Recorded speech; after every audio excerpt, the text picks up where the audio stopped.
India गठबंधन के दलों को जिस बात की आशंका थी वो पूरी तरह से सच साबित हुई। ये पूरा जो इंडिया घटक दलों, एनडीए घटक दलों को जो मंत्रालय मिला है, वो मंत्रालय अगर आप देखेंगे तो उस मंत्रालय की सूची में एनडीए के घटक दलों को ना तो गृह मिला, ना रक्षा मिला, ना वित्त मिला, ना विदेश मिला, ना वाणिज्य मिला, ना रेल मिला, ना सड़क मिला, ना कृषि मिला, ना शिक्षा मिला, ना स्वास्थ्य मिला, ना दूरसंचार मिला। खाली हाथ में झुंझुना मंत्रालय मिला, झुंझुना मंत्रालय। और यह पहला संकेत है। भारतीय जनता पार्टी ने साफ तौर पे संकेत दिया है कि जो उनकी प्रवृत्ति है, कार्य करने की शैली है, अपने घटक दलों को धीरे धीरे करके समाप्त करना, खत्म करना, उनको अपमानित करना, उनकी ताकत को समाप्त करना, मंत्रालय के बंटवारे के बाद इसकी शुरुआत हो गई है। हमने पहले भी ऐसा देखा। जब वे नवीन पटनायक जी के साथ थे, उनके साथ क्या बर्ताव किया। उद्धव ठाकरे जी की तीर कमान चुरा ली, महाराष्ट्र में उनकी पार्टी तोड़ दी। शरद पवार जी की घड़ी चुरा ली। मध्य प्रदेश में सरकार गिराई, कर्नाटक में सरकार गिराई, उत्तराखंड में गिराई, अरुणाचल में गिराई, गोवा में जोड़ तोड़ करके बनाई, महाराष्ट्र में सरकार गिराई। तो पूरे देश में जोड़ तोड़ करके, विधायकों की खरीद फरोख्त करके, सांसदों की खरीद फरोख्त करके इन्होंने पार्टियों को तोड़ा है 10 साल में।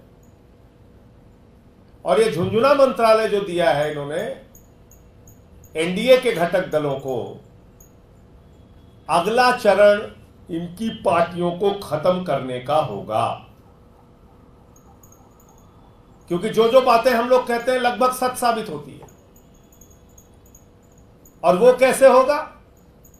गलती से अगर बीजेपी का स्पीकर बन गया तो उसके 3 बड़े खतरे हैं। नंबर 1 खतरा,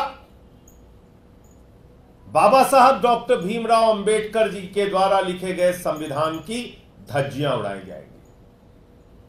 नंबर 2 खतरा, एनडीए के घटक दलों को, टीडीपी को, जेडीयू को, जेडीएस को, आरएलडी को, चिराग पासवान जी की पार्टी को, इन सारी जो छोटी छोटी पार्टियां हैं, छोटी से लेके बड़ी तक की पार्टियां हैं, पवन कल्याण जी की पार्टी है, इन सारी पार्टियों को तोड़ तोड़ के बीजेपी के साथ मिलाया जाएगा।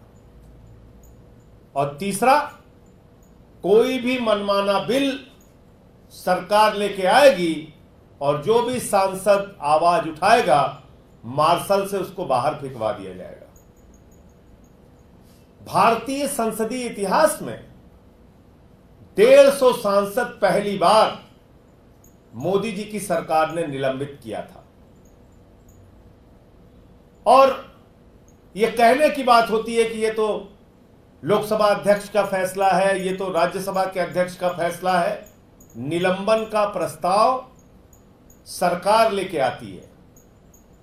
संसदीय कार्य मंत्री निलंबन का प्रस्ताव रखते हैं और सांसदों को निलंबित करके बाहर किया जाता है।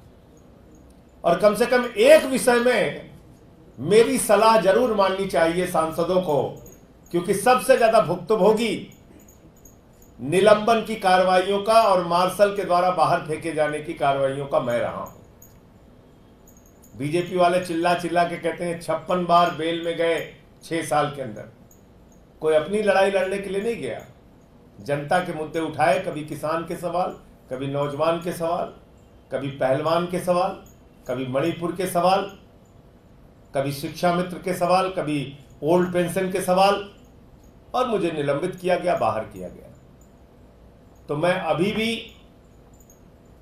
इस घटना के बाद कि एनडीए के घटक दलों को झुंझुना मंत्रालय मिला है, मैं टीडीपी, जेडीयू जैसे दलों से अनुरोध करूंगा कि कम से कम स्पीकर अपना बनाइए। ये आपकी पार्टियों के हित में है, ये बाबा साहब डॉक्टर भीमराव अंबेडकर जी के द्वारा दिए गए संविधान के हित में है और ये भारत के लोकतंत्र की रक्षा के हित में है। ये संसदीय परंपराओं के हित में है कि स्पीकर टीडीपी का होना चाहिए और अगर बीजेपी उस पर समर्थन नहीं करती तो इंडिया के घटक दलों को निश्चित रूप से इसके बारे में विचार करना चाहिए। बीजेपी के समर्थन के बगैर अगर टीडीपी अपना स्पीकर का उम्मीदवार मैदान में उतारती है तो इंडिया के घटक दलों की और इंडिया गठबंधन की बहुत महत्वपूर्ण भूमिका होगी, कांग्रेस से लेकर सारे दलों की।